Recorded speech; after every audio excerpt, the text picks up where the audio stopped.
Welcome everyone, Questini here with a discussion about Total War Warhammer 3 Immortal Empires. And in this particular video, I'm going to be talking about DLC for Immortal Empires, campaign-focused single player. Not for co-op or multiplayer or anything like that. It's going to be based on the value proposition of a DLC, like how much content are you getting for the money that you're paying. How good is it in a campaign? Do you have good campaigns? Do you get good units? Do you get good value? It's only going to consider things that you actually get in the DLC, so things like racial reworks, free units, free lords, all that everyone got is not going to count here. So starting with Thrones of Decay, let's just go with the last two DLCs that came out for Warhammer 3 so far. And Thrones of Decay is going to be an S tier DLC. Now some people will argue, oh, it's power creep, right? And that sets a bad example. Like, there's been a competition, if you will, on Reddit about like DLC elimination. Now, for me, Thrones of Decay is the single best DLC that Creative Assembly has made. And ignoring the racial rework stuff, the stuff that got added for free, like the Karl Franz rework, the Gelt rework, you look at Thrones of Decay, you get 3 really good campaigns. Even if I don't necessarily think Elspeth is the best Empire campaign, I'd rather play Gelt or Karl Franz, she's still a really good campaign and certainly one of the better campaigns in the game. And this DLC does give you Master Engineer, so good lord choice, probably the best, like on par with Arch Lectors or even Generals of the Empire, which do work quite well right now. Does add regular engineers for mobility, really good stuff. Does give you some good handgunner units, and just good units in general in this particular DLC. So just for the Empire, value proposition is significant. For Nurgle, you get a lot of quote-unquote legendary heroes. I'd call them more named heroes or special heroes. I think only like 1 or 2 would really deserve the title of legendary heroes. So you get a lot of those special heroes. You get a really fun campaign. And Tamarkan is genuinely the best Nurgle legendary lord to play. Certainly the most powerful, but it's not just about power. I'm not necessarily considering just how is this DLC going to add power. In fact, I think if a DLC just adds power but is uninteresting, that's actually a low ranking. But I honestly think like Tamarkan is just genuinely the most interesting campaign to play of Nurgle by quite a lot. And then you get into the dwarf aspect. You have the best campaign probably in the entire game in Malachi and Macason. Though I'm sure, with any kind of DLC ranking, the vast majority of the player base is not interested in all races. Like, some people are interested in elves, some people are interested in chaos, all that. That's, of course, personal opinion. I personally play every race to a degree or another, and that's what, I'm going to consider it by. But with the dwarves, like, Malachi's campaign has so much unit variety, so much decision-making to be made, such an interesting campaign, so many interesting mechanics. And you do get units that really help playstyles. Like, I would say the more significant units are things like Slayer Pirates, Doomseekers, having a Slayer Hero, having a Slayer Lord. It makes Ungrim's campaign a lot better. It makes every Dwarf campaign better if you do buy this DLC. It's not the OP stuff like Thunder Barges. It's like actually the more regular stuff that just, a Lord, a Hero, a couple of the weaker units, because yeah, Slayer Pirates and Doomseekers are certainly not on the same level as the Thunder Barge. But yeah, lots of variety over here adds significant value. It is certainly a very expensive DLC, so that does, take away a bit, and we shouldn't ignore the price, but like, damn, Creative Assembly did a lot for this. Like, this is what an expensive DLC should feel like. Like, something that adds genuine value for every race that gets added here. Something that makes for free great campaigns that are fun to play in their own right, and not just like, oh, you're really powerful, but the campaign is boring. Okay, so Thrones of Decay is certainly the standard that Creative Assembly needs to follow up on. We'll see if they do. Moving on, we get Shadows of Change, and yes, Shadows of Change is the single worst DLC. It's not even an F tier DLC, it is below that, far below that. The campaigns this adds for the Changeling and for Astankia are just awful campaigns. I'm sure if I did a poll of like campaign rankings, Astankia and the Changeling, especially the Changeling, would be the worst campaigns in the game. And while you can argue that the content that this adds for Kislev, for Cafe, and Siege is good, you're not really, like, Kyrus' campaign is awful as well. For Kislev, The only thing that's really important here is Akshina, so that's it. Everything else, like Regiment's Renown. I mean, the Akshina Regiment Renown, really good stuff, but... Oh, we get another caster hero with a unique lore. That's nice, but... Is it really what Kislev needed? I can tell you Kislev needed other things, like... If there was artillery in this DLC, for instance, early game artillery, that would have actually been more useful than even Akshinas. Like, I rarely use Akshinas in Kislev campaigns. Like, the only one where I use them a lot is a Stouncast campaign. So I think, like, for Kislev and the Tzeentch, not a lot of value. Like, you can say, oh, Flying Flamethrowers are good, they're awesome. They are. Tangors, good unit, but you have Forsaken of Tzeentch, which kind of are on the same tier level, so cool stuff, but not really great. And for Cafe, yes, you do get a new hero, which Cafe needed, with training, which is useful, though you don't have a hero replenishment. But it's just more fluff. Like, I do think Jan Bo's campaign is the best Cafe campaign, but, like, I would dare say he's a mediocre campaign in a lot of ways. Lots of power, to be sure. Can be fun for a bit, but Lustra sucks in terms of campaign territory, and the way they did his dual star campaign is not particularly great. Like, Gelt's campaign is the standard, I think, right now for a dual star campaign, and all the others are far, far below that, including Yanbo. So, yeah, Lustrian issues and dual start issues can be fun, don't get me wrong. Like, conquering both Cafe and Lustria at the same time can be fun, undeniably so, but yeah, just, like, if I was talking about purely the Cafe and stuff, I would certainly rate it higher, but you're paying a huge price for one race, and just a couple of things for that race as well. So, like, I would put it in questionable if it was just Cafe. But for Kislev and Tzeentch, yeah, absolute trash. Beyond absolute trash, actually. So, moving on, we then get the Beastmen. Beastmen are trash. I would not necessarily say that they are beyond trash. Actually, I would dare say, like, let me explain it. The only thing you're going to get out of this DLC that you don't get with the Silence and the Fury DLC is access to the Legendary Lords of the Beastmen. So you say, oh, free campaigns, but they're not good campaigns. They're not that unique. They're not that interesting. And in a Beastman situation, the best campaign is Tarox by far, which is not part of this DLC. Regiments Renown, not part of this DLC. So if you're looking to play Beastmen, you don't need this. Like, yeah, you will miss out on their Legendary Lords, but that is it. And it's not like the Confederation situation with virtually every other race. With the Beastmen, you just get the Legendary Lords. You don't get, like... You can get their Hearthstones, but given how Legendary... how Beastmen handle in a campaign right now, you're probably not going to have these factions even alive. Maybe Mogre, that's probably the exception. So not really a great DLC in any way, shape, or form. Doesn't really add much. I mean, don't get me wrong, Beastmen are certainly a much better race, but you do not need to own this DLC to enjoy that race. And I do think, like, Beastmen in general have less replayability in their campaigns right now in Warhammer 3. They didn't necessarily make the transition from Warhammer 2 to Warhammer 3. For Warhammer 2, I would rate this DLC higher, but only slightly. Moving on, we get Shadow and Blade DLC for Warhammer 2. I'm going to put Shadow and Blade as a decent tier DLC. I do think Malice's Darkblade is boring as dirt, and I certainly think that it's always been like that. But here's the thing.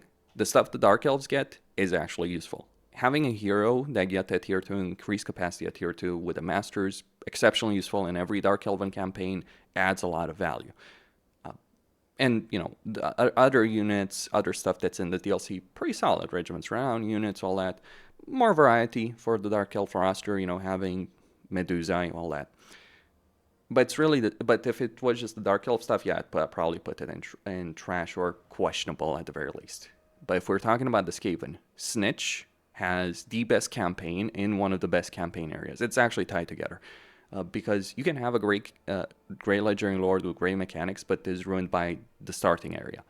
Snitch has one of the best starting areas in the campaign. Cafe is such a great area that Creative Assembly designed for Immortal Empires. Like, I would say, like, Cafe, Darklands, we are pretty close to. Even the Empire right now are, like, easily the best areas of a campaign map.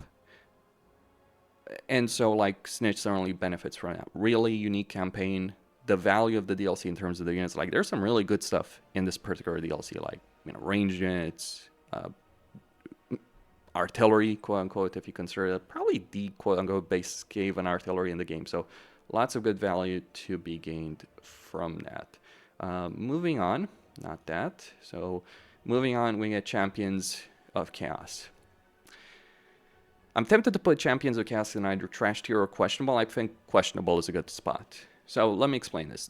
There's one campaign that's really good from this, and that's Valkia. Festus to some extent, but I think Village and Azazel just don't have good campaigns. I would rather play Sigvald for a Slaneshi campaign. I think he's better in every way. He has a more interesting campaign, better campaign dynamic, more power because of Undivided. Sinch doesn't work quite as well, so Village, honestly, not worth playing. Like, just in general, Sinch is awful. Though, certainly Village is better to play than Sinch itself. You get virtually all the units with the exception of the flying frame throwers. You get better campaign mechanics, and so on and so forth. As for the units, the content, yes, you get a lot of variety from it, and I would say it's worth it. More so than the Warriors of Chaos race pack. The reason is everyone can play Bellicor, so you get the entire Undivided stuff, like minus Regiments Renown, I believe. But this stuff does add more variety. Like, it's that kind of variety that saves it, because without that kind of variety of units, lords, heroes, this would be, trash tier or maybe even below that. Possibly, though I think I would not necessarily go, and put them beyond trash. It's still worth it. The campaigns can be fun, to be sure, but, like, we have Bellicor that's available to everyone, and Bellicor just is a better campaign, fly out. You will benefit from this DLC because of confederations that you can do that you won't be able to otherwise, but that's roughly about it. And, yeah, the unit variety does certainly add some spice to your campaigns. Curse of the Vampire Coast. This one's gonna piss off a lot of people, but I think, like, Curse of the Vampire Coast just barely makes it above Shadows of Change tier. Like, actually, no. If I'm being completely honest, it is Shadows of Change tier. In fact, in some ways, it's even worse than Shadows of Change. Like, the Vampire Coast as a race just doesn't work well at all right now in Warhammer 3. Like, I think someone put it best in a comment on the subject. It's like a lot of the mechanics the Coast introduced, the Pirate Codes, the Horde armies, and all that, other factions do those better right now. And it's because of what CA did with this DLC, but it was one of the earlier DLCs released for Warhammer 2, and it's certainly showing its age. Like, they desperately need a rework. They're not worth playing. And it's a more expensive DLC than others. Like, that's the thing that pushes it over the edge to SOC tier, as opposed to just being beyond, just being beyond trash. Like, it's the price that you got to consider. The value proposition is low. The race doesn't work well. Like, when you're playing advanced, like, I think you can judge something based on how well an AI does with a race. And, like, Vampire Coast AI is just like farming experience for everyone. Like, it doesn't matter which other faction you're playing. Every other faction farms the VC for experience in their campaigns. Just a pathetic race in a significant number of ways. It's not necessarily indicative of many things, though.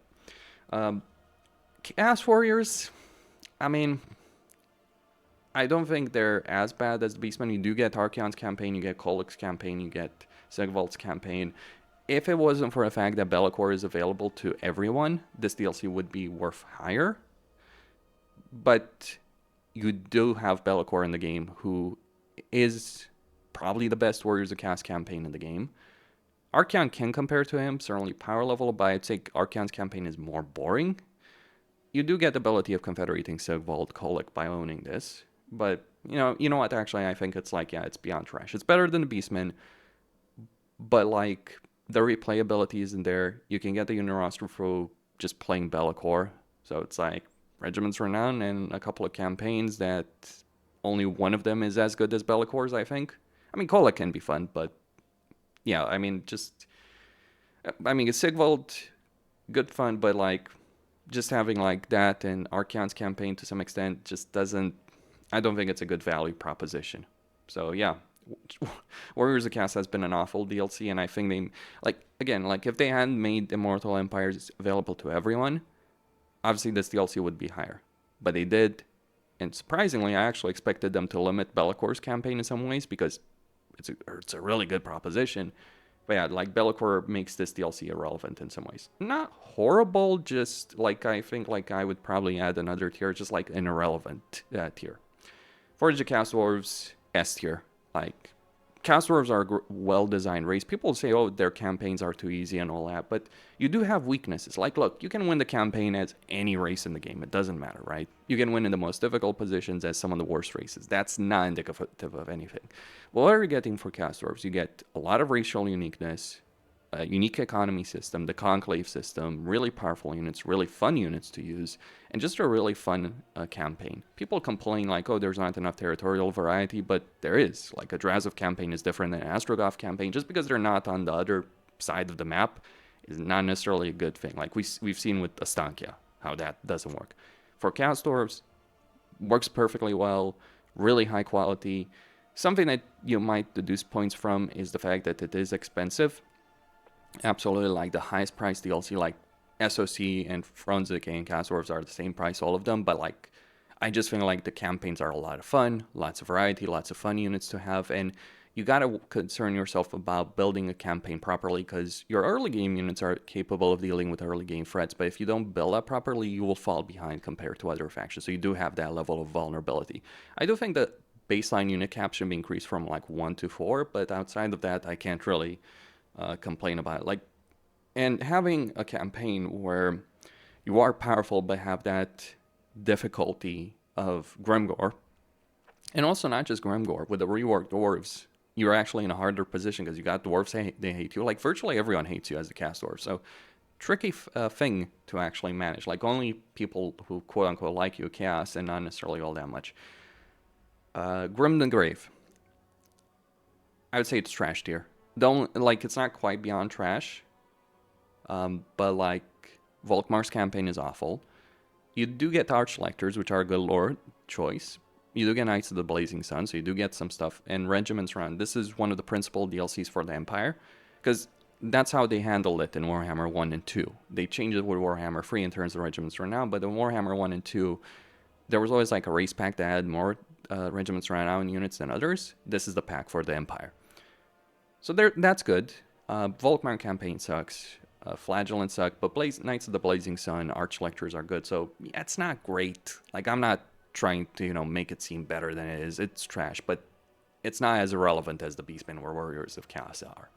Like, I think that's a perfectly fair argument. Hunter and the Beast. This one is beyond trash. Nakai's campaign has been one of the most awful campaigns for the Lizardmen. It's only with the diplomacy changes and the way other AI factions treat your vassals that it's become better. And honestly, I don't think it's that much better. I think his starting position does hide a lot of the issues he has. Like, when you have to put a campaign in a fucking corner isolated from every other Legendary Lord in the game and give them a lot of buffer, that indicates that campaign is not well designed to me. Because if you're not capable of dealing with any major threat and are just fighting minor factions, then yeah, it's a bad campaign. Can be powerful, to be sure, but like, there's not necessarily a whole lot of value added to this. Like, the campaign is better than the units. Like, Sacred Rock Scars, sure, Dread Saurians are fun, but how often are you going to use Dread Saurians in a campaign that actually has relevancy? I can tell you, having played a lot of Lizardmen, very few. Like, I use the Regiment of Renown, that's useful, but recruiting the national unit, not quite as much. So yeah, I think like 100, and that's just part of it. Like, I would say the Lizardman stuff is probably trash, but like the Empire stuff, beyond trash. Like, I'd say the Empire stuff is Shouts of Change tier. Marcus Wolfhard has always had a horrible campaign, and right now, with the release of Thrones of Decay, he's been reduced to irrelevancy. Without Thrones of Decay, this DLC would have been a better value proposition because things like Archers and Huntsmen Generals added more value. But now, we get Gunpowder units earlier on, so yeah, the rework did affect it. Like, I'm obviously not counting the reworks on its own, but the state of a race is in does count. So, like, pre-Thrones Decay, this would have been a bit higher, like trash tier. But yeah, it's not a great DLC. Like, right now, you don't need Huntsman Generals because Master Engineers and Empire Generals do the job leading armies just as well, if not better. You don't need the units, any of the units of this DLC.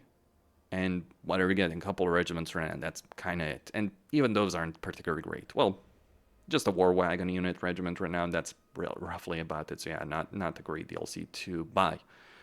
Norska. Oh dear.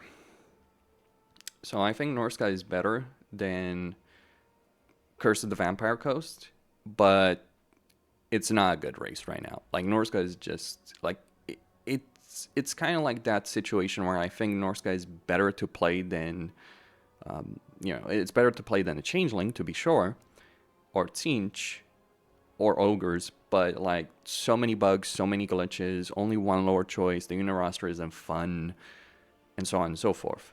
Like, there's some high-end stuff that can be fun, but, like, I just think Norska really needs more stuff added to it. Like, if it had more stuff, it would be higher in this list, even if they kept the monster hunt issues, the objective issues. But right now, yeah, don't bother with Norska. There's much better cast campaigns in the game. Like, I would say every other cast race is much better to play in the game than Norska is. How the times have turned. King of the Warlord. So this one is going to be an interesting one to consider. I would have rated it probably questionable before. And you know what? I think questionable is a good spot to put it in. It is a Lord pack with units, and not necessarily the very best stuff, but think of this. Nasty Skulkers are an amazing greenskin unit.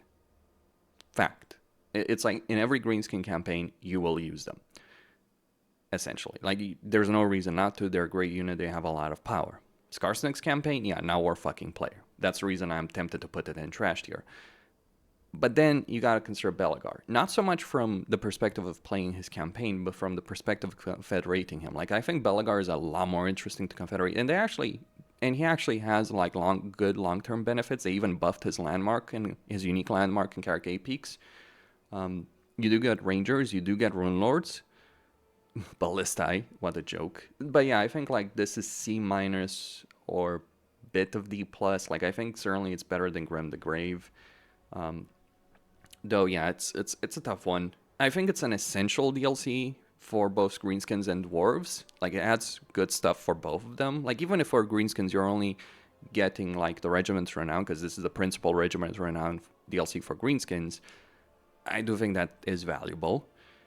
It is certainly cheaper to buy than other packs, so yeah, that kind of, just seals the deal. Like, it's questionable, but that's a lot. Ogres? The most awful fucking race to play. 2 horrible campaigns, horrible race, horrible economy. I've talked about the race here. I'm not going to repeat myself. But yeah, don't fucking buy the Ogres. Like, there's nothing more to say. I'm not going to waste my time and your time. Like, Ogres have polled the lowest in every single poll I've done on races. Their campaigns have polled the lowest. Their DLC value has polled the lowest. They are an absolutely freaking garbage tier race that is not worth even half the price. More than the punch, questionable. Like, it's better than Champions of Chaos or King the Warlord, but I think like this DLC is more valued for the greenskin rework than the actual stuff it uses. Like, consider this.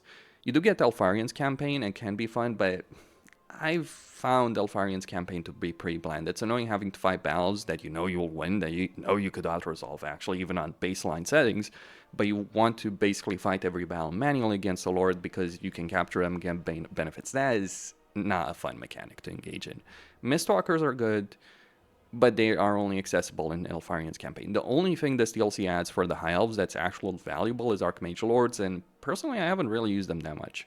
But it's certainly useful. So that's the thing about High Elves. Greenskins, yeah, Grom's campaign is fun, but you play it once or play it twice, you've played it every single time. Like, it's fun for a short campaign, it's fun for, once or twice, but lacks the replayability like Grimgor or Azak have. Even Warzag, I'd say, is a better campaign right now to play. It's the climate situation, the distance that Grom has from every other lord, so you have less variety with legendary lords than you do in other campaign. And while Ulfuan is a lot of fun to conquer, smashing your head against a brick wall and smashing the elves to pieces, that's certainly fun, undeniably so, but it has limited replayability. In terms of the content that it adds for the greenskins, there's only 2 things that are worth it. The replenishment hero, so yes, that is highly valuable. The greenskins can get decent replenishment in other sources. They have a research for 10% replenishment faction-wide. So is it important? Yes, it is, but the value of that hero is only for replenishment, and then you get Stone Trolls. Would recommend them, sure, but it's like Nasty Skulkers are a much important unit, I dare argue. Those Stone Trolls do give you a really powerful unit, in particular in sieges. So it's up to you. Do you think it's worth buying a DLC pack for a couple of units and a lore choice for the High Elves? and campaigns that don't have the replayability, like Alefanar is more replayable for High Elves, Tyrion is more replayable, Alariel is more replayable, Teclis is awful, but yeah, like I think a lot of the other High Elf campaigns are just better than Elfarian's campaign currently. I understand why people like this DLC. At the time it came out, awesome DLC, awesome value. Right now, less so. Just that transition from Warhammer 2 and Warhammer 3. High Elves, if High Elves get a rework, I'd probably rate this higher because, yeah, probably Elfarian would benefit from that, but as it stands, not quite as well. And I think Rom does need a bit of climate changes to make his campaign a bit more interesting in that respect. Can be pretty brutal. Prophet and Warlock. Oh boy. You know, I stand by most of the choices, and I think the vast majority of people will agree with what I'm saying, but this is the one where I know the overwhelming majority of the community is going to disagree with me. Prophet and Warlock is a questionable DLC. And I know for a lot of people it's the S tier DLC, but let's consider this. Let's just look at this as objectively as possible, forget feelings in this issue. You get a DLC that, what are you adding there? What is this DLC adding?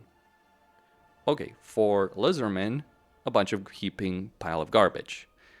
Tenenwin's campaign is not a fun campaign. Like, he's powerful, he works, he has a lot of good faction effects, but it's not a fun campaign. Like, he's probably the least interesting Legendary Lord to play. Mazamundi's awful, but I think, like, Mazamundi as a character is far more interesting than Tenenwin. The only fun thing that's good about this campaign is the global war between Old Lizardman faction and Skaven. The problem with that is it breaks both their AIs, so it's not quite the fun experience you might expect from that. Only to a limited extent. So yeah, that's something CA needs to fix with respect to that from my perspective. Faction effects strong, but yeah, I think like for Lizardmen, this is a steaming pile. Like, Lizardmen have suffered in their DLCs. As for Skaven, okay, let me go over what Skaven get with this DLC. You get one lore choice that you don't need because you have many others that are pretty solid in their own right, though it's certainly good for an artillery army, Warlock, Master Engineers, whatever they're called. You do get that. You get, this is the principal DLC for a Skaven, Regiment's Renown, and you get 3 units. One of which doesn't matter because Doomflayers, who gives a shit, basically. It's a good mount choice, not really a good unit to actually recruit. Like, I don't think I've recruited many Doomflayers in my campaigns, and I've played quite a bit of Skaven in both Warhammer 2 and 3. But then, of course, you got to talk about Jezzails and Rallying Gunners, right? Those are really powerful units. Do you need them for a Skaven campaign? You can manage it without it, but certainly they add a lot of variety and power. But understand, it's not a good value proposition to have a DLC where the real reason you're getting is 2 Skaven units.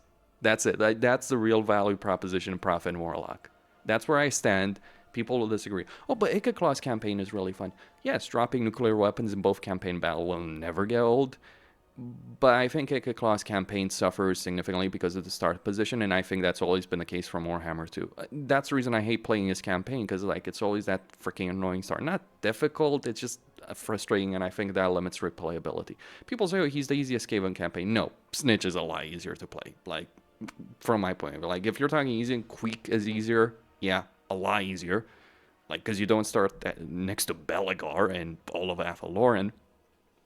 And Mogar, who also hates you, and Carcassonne. So it's not that it's hard, it's like the limitations that get imposed on you. I think Ikaclaw is a lot more fun to play in the old world mod. But like, I'm not judging it based on mods. I'm judging it based on the baseline experience, and I do think that in neither Vortex, Immortal Empires, or Mortal Empires, Ikaclaw's campaign has been as great as people have. I understand the appeal, believe me, I do. Like, who doesn't like the Predator reference in the trailer? But it's like literally a DLC for a questionable campaign with 2 really good units. I cannot, in good faith, rate it higher. Like, from every standard, this is not a top tier. Like, there's an argument I would make that this is even trash tier.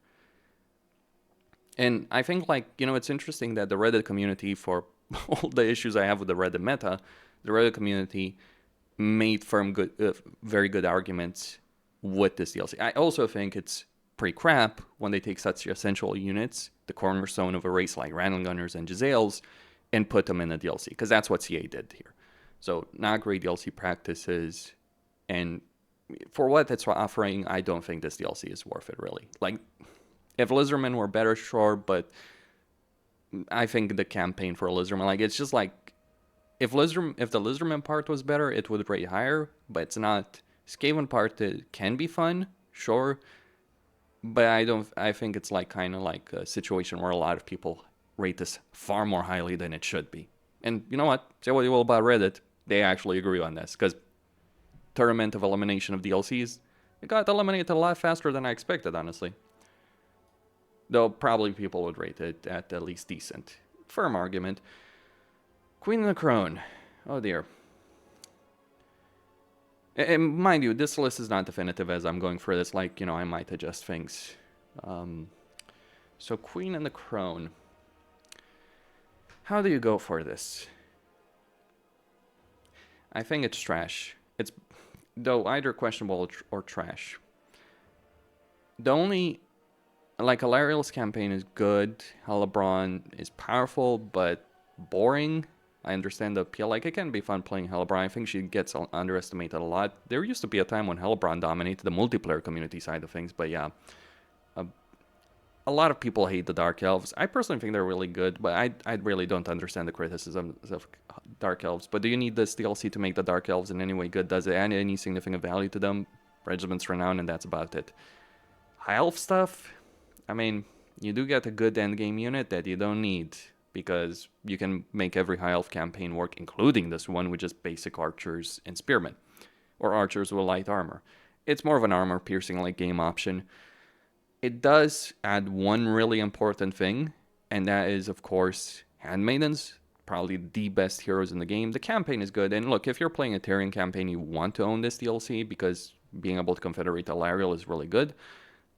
But at the same time, like, like just having a DLC where it's like you get one decent Legendary Lord with, certainly she's a good Empire builder with one good hero in the unit, and one good unit, but that you don't bother with, yeah, that's not a good value proposition. Queen and Crone, by the way, Prophet and Warlock and Queen and Crone were the last two Lord and unit packs, because everything after that included substantial upgrades to the game. This is the reason, by the way, people get pissed off with Shadows Change. You have to look back to Prophet and Warlock and Queen and Crone to get anything similar, and I would dare argue, like, Shadows Change adds less value than either of those DLCs. That came out over half a decade ago. We expect better, CA. Silence and Fury, A tier. I would, like, there's even an argument to be made in favor of S tier, but I think both Beastmen and Lizardmen are in the kind of position where, even though you have two awesome campaigns with this DLC, the races themselves are not really that great. Tarx is the best Legendary Lord to play, certainly the most powerful Legendary Lord to play of the Beastmen. Also the most fun, like, he has the best campaign variety of the Beastmen. This DLC adds Regiment's Renown, new units, and unlocks the Beastmen race, so you don't need to own Call of the Beastmen. If you have this DLC, much better proposition. Oxyotl has flat out the best Lizardmen campaign in the entire game. Great mechanics, unique mechanics, lots of power, different playstyle.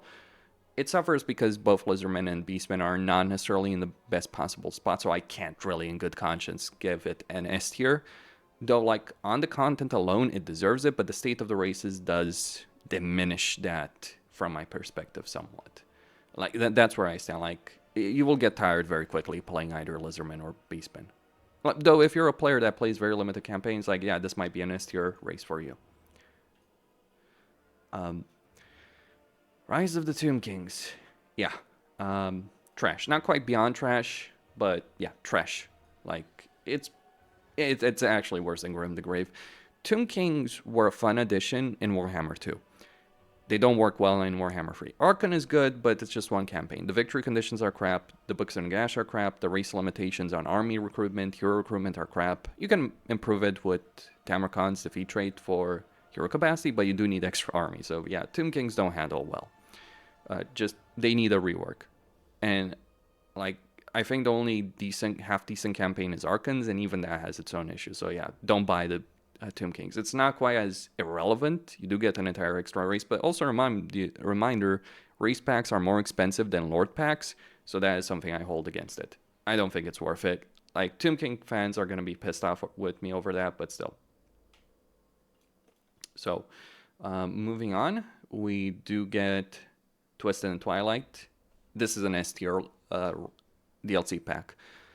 Okay. And you might say, how the fuck do you rate Prophet and Warlock as questionable and you rate Twisted and Twilight? Well, from the Skaven part, I would put it right on there with Prophet and Warlock. But unlike Prophet and Warlock, the other part of this DLC is freaking awesome.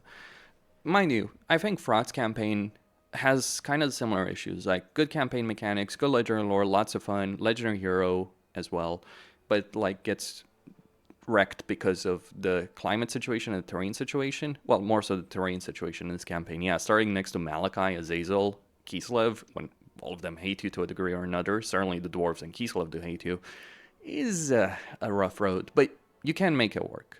And you don't feel as punished as you do in a Nick O'Clock campaign. But again, like if it was just between the Skaven stuff, yeah, you know, I would certainly rate this. But it's the other section of this DLC.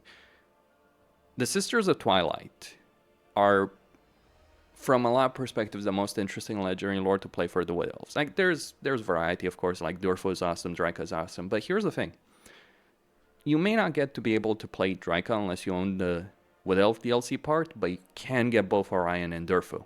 You may not have the same power that they do on the faction level, but you get the ability of getting free legendary lords for a race. You unlock the entire race roster for that particular race. You take advantage of the Confederation mechanic. There's a ton of fucking power over here. And the Sisters do add a different playstyle than any other Wood Elf campaign, because like in a typical Wood Elf campaign, you either go Glade Guard or just ranged units in general, or you go Treekin, or a combination of both. Sisters add flying units as a completely viable playstyle, so they're more fun to play. They have a more varied playstyle. They're really good in battle. They have a good mechanic with the Forge right now. Sure, they had to rework it, but I'm not judging DLCs by how they were at launch. I'm judging it how they're good to play right now. And while Wood Elves are certainly a boring race to play in a lot of ways, like the value proposition, I'm sorry, like despite all those issues of the Wood Elves like being boring to play, it's not like Wood Elves are broken. That's the thing. They just trivialize the campaign too much. At the same time, like, yeah, what you get for this DLC is a lot. Like, you get access to an entire race, you get great additions, and a great unique campaign for Skaven. Like, it's basically like if the Prophet part of Prophet and Warlock was as good as the Twilight part of this DLC, it would certainly be S tier as well. But it isn't. So, okay.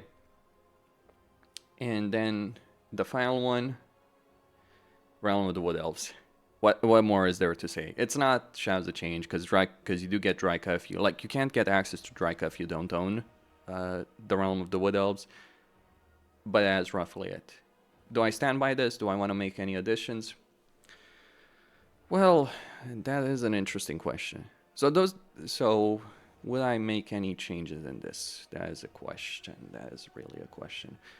Well, there is something that I think could apply. So I think I think there's an argument to be made in favor of putting Prophet and Warlock up and Queen and Crone up, like just by the tiniest margins. Because like Handmaidens are awesome. Alariel's campaign does work, and it's an interesting campaign with unique mechanics. And if I put Queen and Crone higher, I do have to put Prophet and Warlock higher, because I do think Prophet and Warlock does add more value for what it's worth. So that's where I stand. Like, though, you know, I could just reverse this, and I think it would be fine as well. Yeah. So that's my perspective on DLC in Warhammer 3. I know that obviously people are going to disagree. I have close to 3,000 hours in Warhammer 3. I've certainly played every lord, every race. This is where I stand on this. Though, keep in mind, obviously, if you value certain, like if you're a really big Skaven fan, then of course all the Skaven DLCs are going to be S tier for you, right? Because you want the entire roster, you want regiments around, you want heroes, lords, all that. Absolutely, I get that argument. But like from a standpoint of the entire game, this is where I think the DLCs of the game do land on. Christine signing out. Don't forget to subscribe, like, and enable notifications, and stay tuned for more. And also, I hate to say it, but going through some very, very rough times right now. Probably will make a video on the subject very soon in the next few days. but could really use some help. So if you're interested, consider donating via PayPal. Link is in the description. See you next time.